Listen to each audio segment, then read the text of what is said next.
গতকালকে একটা রিপোর্ট পড়ছিলাম, গতকালকে, যে যারা প্রবাসী স্বামী স্ত্রী দেশে বিদেশে আছে, প্রবাসীদের জন্য, প্লাস যারা এই যে নোংরামি কি বিএফ জিএফ এর সাথে জড়িয়ে আছে, বয়ফ্রেন্ড গার্লফ্রেন্ড, এদের জন্য নতুন একটা আপডেট মেশিন নিয়ে আসছে।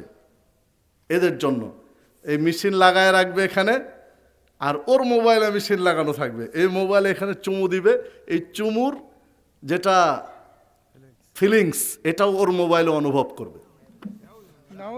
গতকালকের একটা লিখনে আমি পড়ে আপনাকে বলছি, এখন মনে হচ্ছে এটা কি করে সম্ভব, এটা কি করে সম্ভব। তা আমি বলছি আপনাকে যে 20 বছর আগে আমার কাছে, 25 বছর আগে মনে হয়েছিল যে এটা কি করে সম্ভব যে দেখে দেখে কথা হবে, কোথায় থাকবে লন্ডনে আমেরিকার দেশে থেকে দেখে দেখে কথা বলবে, কিন্তু এটা একদম স্বাভাবিক হয়ে যায়নি, হয়তো বা আসছে। এটা লিখনই এসেছে মানে গবেষণা চলছে। চুমু দিবে, চুমুর ফিলিংস ওখান থেকে পাবে, দেশের বাইরে থেকে। মানে আমি বলতে চাচ্ছি আপনাকে, বিজ্ঞান কোন জায়গায় দাঁড়িয়েছে, কত দূরে এগিয়ে যাচ্ছে বিজ্ঞান। হয়তোবা কষ্ট হবে আপনার ঈমান ধরে রাখা, আল্লাহকে বিশ্বাস করা কঠিন হয়ে যাবে যে মানুষই তো এখন সব পারে। সম্মানিত উপস্থিতি, মনে রাখবেন আল্লাহ রাব্বুল আলামিন বলেন, ওয়াল আখিরাতু খায়রুন, আখিরাত হচ্ছে কল্যাণকর। দুনিয়া যত আপডেট হোক না কেন, দুনিয়া যত উন্নত হোক না কেন, দুনিয়া যত টেকনোলজি নির্ভর হোক না কেন, দুনিয়ার চেয়ে আখিরাত কত গুণ মূল্যবান।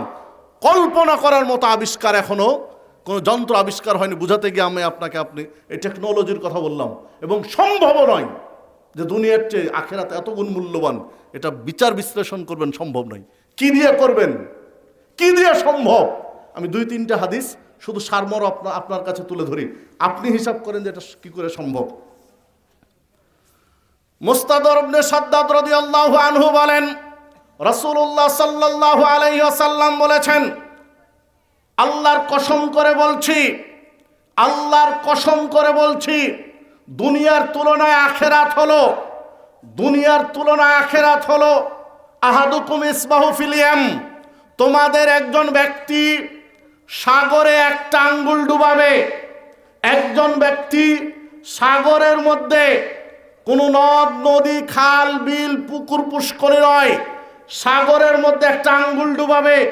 আঙ্গুল ডুবানোর পরে ফালিয়ানদুর, লক্ষ্য করবে কি পরিমাণ আঙ্গুলের মাথায় পানি এসেছে।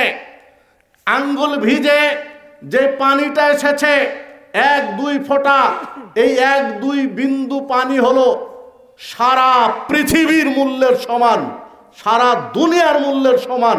আর যেই পানি সাগরে অবশিষ্ট আছে, এই পানি হলো আখিরাতের মূল্যের সমান।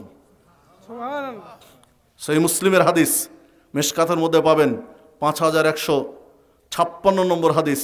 হাদিস সহিহ মুসলিমের, অস্বীকার করার কোনো যুক্তি নেই। তাহলে চিন্তা করেন, ধরে নেন আটলান্টিক মহাসাগর, ধরে নেন আরব সাগর, ধরে নেন প্রশান্ত মহাসাগর, আঙ্গুল ডুবিয়ে 1-2 ফোঁটা পানি এসেছে, এটা হচ্ছে গোটা পৃথিবীর মূল্য। আর যে পানি সাগরে আছে, এটা হচ্ছে আখিরাতের মূল্য। তাহলে সম্ভব পরিমাণ মাপা যে দুনিয়ার চেয়ে আখিরাত এতগুণ মূল্যবান, এটা মাপা সম্ভব? কিয়ামত পর্যন্ত সম্ভব না এটা।